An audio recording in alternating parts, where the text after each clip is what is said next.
Hello and welcome back to this series that I have just started. And what do you know? We're on to the Boston Bruins, episode number 2.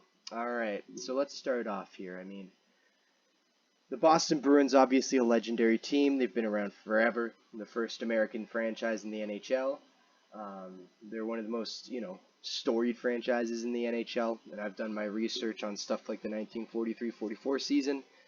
And assisted along the way. Obviously, I'm from New England, so I'm from Vermont, and I grew up around Bruins fans my whole life, so I might be able to do pretty good here with this one. Obviously, a lot of research, though.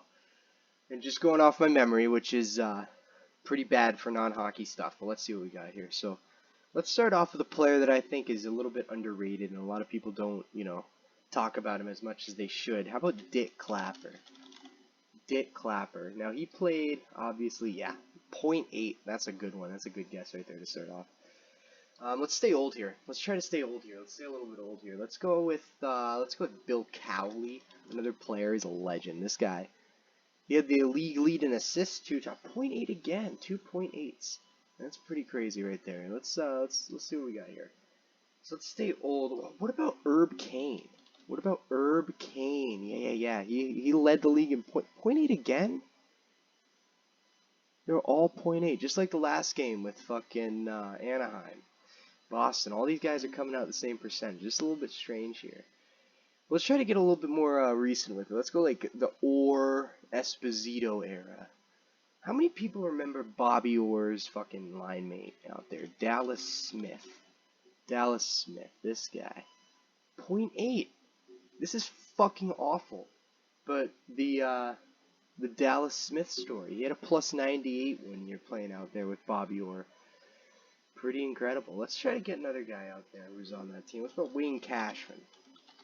Wayne Cashman. 0.8. This game's broken, but these guys are all rare. These are elite level players though, who played pretty incredibly.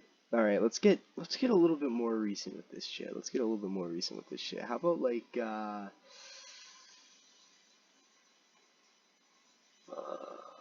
late 90s. I'm trying to think of like the Thornton, the fucking, Sergei Samsonov era.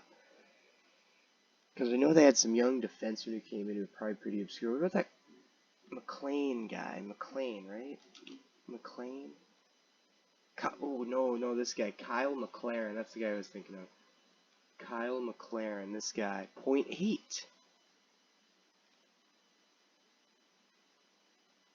What's going on with this shit?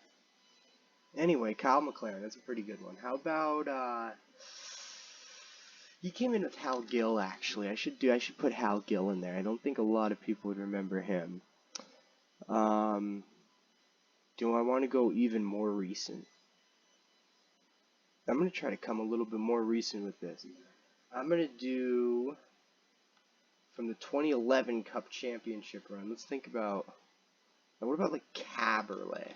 I know Caberlet was on that team, but not. Oh fuck, which one? It would have been Thomas. Yeah, this guy. Yeah, he was on that 2011 squad. And then how about? Let's think here. How about like fuck. Now let's go old again. Let's go old school again. There was that guy who scored 3 overtime winners in a series. Oh yeah, Mel Hill. I got. How many people are named Hill in NHL history, bro? Am I really gonna have to put Mel in?